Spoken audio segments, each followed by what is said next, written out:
My girlfriend cheated on me with her ex-boyfriend. My girlfriend and I have been together for 2 years. About 2 weeks ago she saw her ex-boyfriend for the first time since their breakup 3 years ago. It brought out a bunch of old feelings. Last weekend I caught her looking at old pictures of the two of them together, and she eventually confessed that she'll always love him but doesn't know what else she's feeling. On Wednesday I went through her phone, yeah I know, and I saw recent text messages saying they missed each other.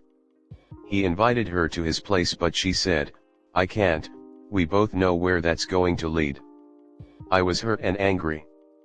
Friday night I got pretty drunk and I fucked things up pretty bad. I confronted her about her feelings and told her I saw her text messages. She was angry, said she had done nothing wrong and asked if I trust her. I said obviously not if I'm going through her phone. She told me we'll talk more about this in the morning after I sober up, and she left. She didn't come back until the next morning around 11. I asked her where she went last night and she was just quiet. I asked if she slept with him and she said nothing. She told me she was just there to get her things and then she was leaving. I asked her why and she finally admitted to still being in love with him. She said she does love me but I'm not him, no one ever will be. She said she wished I would have talked to her about how I was feeling while I wasn't drunk. I told her I wish she would have been honest with us both 2 years ago because I've just wasted 2 years of my life. I told her to grab her shit and get out. I left because I couldn't be there anymore and saw him standing outside when I left. I'm having a hard time with all of this. Coming to terms that she was never in love with me. Accepting she'd rather be back with someone who made her miserable. I'm staying with a friend because I can't get back to that apartment right now. Anyone who's been through a bad breakup, I could really use some advice. Update. I went back to my apartment with a couple of friends and it seems so empty without her and her things there. She took something that's mine. I know it was probably a mistake but I can't even begin to think of asking for it back. My friends offered to reach out to her for me, but I don't know if I'd even want it back now. It could just be all in my head but I'm pretty sure they had sex on the bed. When I passed out drunk on Friday it was in the couch and the bed was made up that I can remember. I hate her. I hate him even more for some reason. But I fucking miss her so much. I'm still staying with my buddy, he said I can crash as long as I need to. I plan on getting pretty drunk tonight and my two of buddies are gonna be here to make sure I don't do something fucking stupid like text her. It feels like I'll never find someone else right now. She was perfect, beautiful, and everything I wanted. But I'm not some asshole who likes to rough her around, so I'm not enough. Comment. They broke up for a reason, it'll happen again. I hope this time you don't take her back though. Get therapy, block her everywhere, and I seriously hope you get your life together and move on. This advice right here. This please. This one is 100% on her and her shitty choices. She will be back. Be better than I was and never look back. Just read your old post where you said he used to beat her up. Let every friend of hers know she's back with him and that she is to never contact you again. She's got some serious issues with trauma bonding to end up back with her abuser. If you need a bit of revenge? Yes, you could tell her friends. Maybe and in sorrow she's cheated on you with her ex who used to abuse her.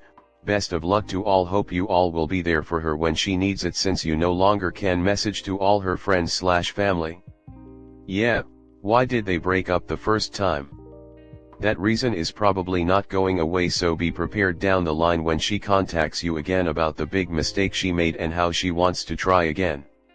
Oh, and for future reference, if something traumatic hits, never get stupid and drink. Nothing good will come of it and it will only worsen a situation. Drinking is for when you're in a good space, not in a bad. Next story 2. She cheated while I was in the hospital. And this is one time I was cheated on by. When I was in my mid-20s I had a girlfriend that I thought was amazing. Now there was some red flags that I chose to ignore, being how I'm not perfect myself. I'm not really gonna go into those red flags being how they aren't important to the story. One day we got an argument and I decided to spend a few days at my house just to rethink everything. On the second day she called me up demanding I go over there to her house to talk. Reluctantly I agreed and got in my truck to head over. Now it was winter in the northern central states where we were living.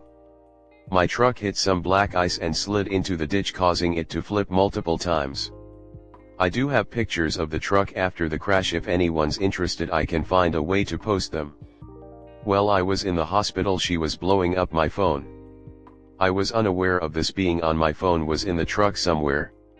When I got out of the hospital I contacted her. Explained what happened and she seemed just concerned about how I was doing. She did ask about if I got any of my messages.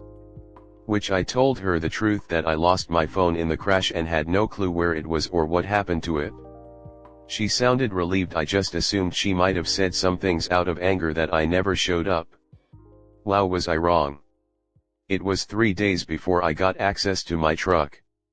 In that time she was nothing but caring and concerned about how I was doing.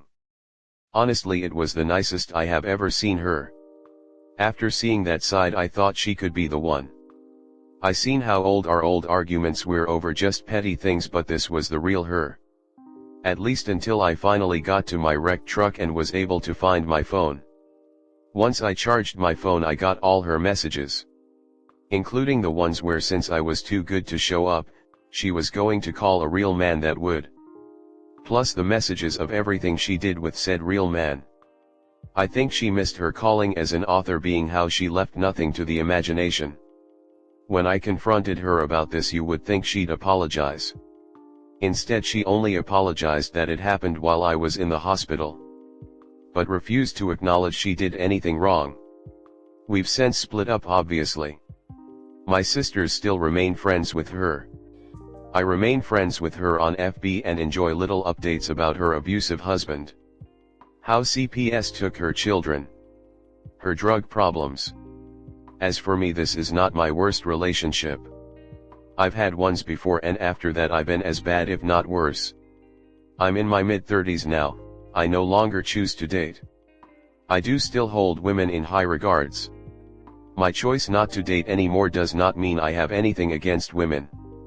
So please don't post anything bashing them.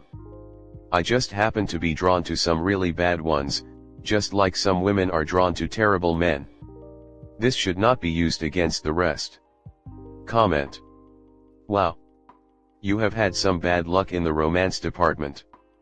Instead of just deciding to not date, be a little more cautious in who you date. Keep an eye out for someone that isn't who you would usually gravitate to. You're so young to give up. Just a thought. She definitely had her issues, but definitely not the worst. Wait, what? Let me be sure I got this straight. When you neither arrive at her place nor respond to her calls/texts, she doesn't get worried and call your friends and family out of concern, but rather immediately fucks another guy. Then she tells you about her fuck, a real man, in great and graphic detail. And her attitude when you read the graphic texts is, shit happens, I had no choice but to fuck another guy. All this and she's not the worst. WTF, my man. Who is the worst? Definitely know how you feel. I can sure pick myself. I'm more cautious when dating cause the last couple relationships ended in tragedy for me, so I'm over being manipulated by bad apples, but not close myself off to the future and meeting someone worth a shit. I like not depending on someone emotionally as well, just sick of overwhelming drama, but good luck, it sounds like you're already better off. Don't give up, you just never know. I knew, or should I say, didn't know how to pick them. I think cheaters lock onto loyal, empathetic people. You just have to figure how to break the cycle. Mine was figuring out I'd accept red flags when dating. Then those red flags would get buried until they cheated. So, eliminate the red flags right out the gate, don't ignore them. I made a list from previous flags I'd seen, and went from there, 1 red or 3 yellows, and I'd end it. I had a couple of paid dating apps to get quality dates. Typically during the screening conversations, something, like talking about their exes by first name, or unsolicited, or anger, would trigger a red flag for me. If they'd ever cheated, no matter what the circumstance, I'd end it. Rude to people, not engaged in our conversation, asking about finances too early, too much interest in my possessions, all red flags. Yellow flags would be checking their phone often, staring at others, broken dates without a good reason, mentioning their ex out of the blue. I think you get the picture. They needed to be emotionally available, not sexually available. If they offered sex on the first or second date, I'd not date them again. I know that one was difficult, but anyone wanting to give or get before knowing someone just wasn't for me long term. I actually think that was the most difficult. BC, there were some very amazing and beautiful, above my league, willing to have fun. Anyway, being firm in my list of red flags really cut down on possible cheaters, and landed me my wife, after so many failed relationships. I didn't know a relationship could be so fun or healthy. This might work for you, who knows.